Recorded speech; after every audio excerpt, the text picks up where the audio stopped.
नमस्कार मित्रांनो, स्वागत आहे तुमचं आताच्या ब्रेकिंग न्यूजमध्ये।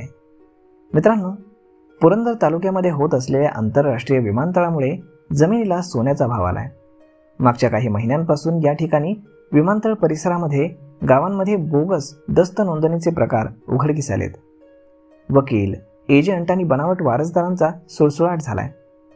पुरंदर तालुक्यामध्ये बोगस सातबारांची शासन दरबारी नोंद कशी होते याचा प्रश्न आता सर्वसामान्य माणसांना पडलाय। बनावट कागदपत्रांच्या द्वारे नव्या खरेदीदाराचं नाव सातबारा उतार्यावर लावण्याचे प्रताप दलालांनी शासकीय यंत्रणा हाताशी धरून केल्याचं उजेडात आलंय। पुरंदर तालुक्यातील विमानतळ होत असलेल्या गावांमध्ये हे प्रकार दिवसेंदिवस वाढत असल्याचं पाहायला मिळतंय। कमी किमतीमध्ये भूखंड विकत घेण्याच्या ऑफर्स गुंतवणूकदारांना आकर्षित करण्यासाठी दिल्या जात आहेत। 10 लाखांपासून ते अगदी करोडो रुपयांच्या भूखंडाची ऑफर दिल्यानं नवीन गुंतवणूकदार त्यामध्ये फसतायत। चक्क शासकीय अधिकाऱ्यालाच फसवणुकीचा प्रकार पुरंदर तालुक्यामध्ये घडल्याचं वास्तव समोर आलंय। कमी किमतीमध्ये खरेदीदारांना भूखंड देऊन त्यांची फसवणूक केली जाते।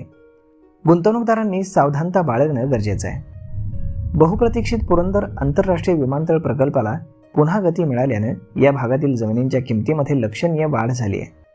प्रकल्पासाठी निर्धारित करण्यात आलेल्या गावातील जमिनींना सध्या विक्रीसाठी मोठी मागणी असून स्थानिक शेतकरी आणि गुंतवणूकदारांमध्ये उत्सुकता वाढली आहे।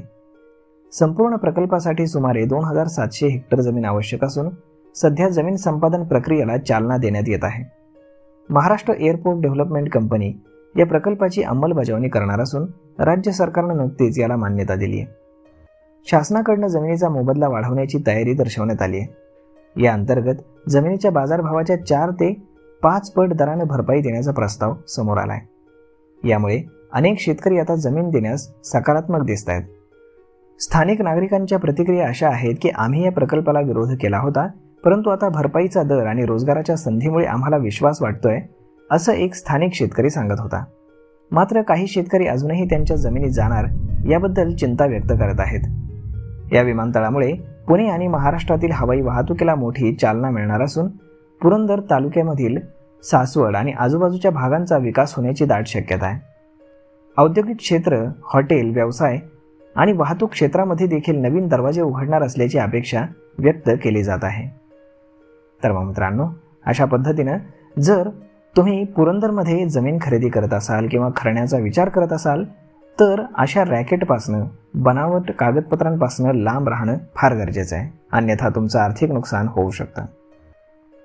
तर मग मित्रांनो, हा व्हिडिओ, ही माहिती तुम्हाला कशी वाटली हे तुम्ही आम्हाला कमेंट करून नक्कीच सांगा।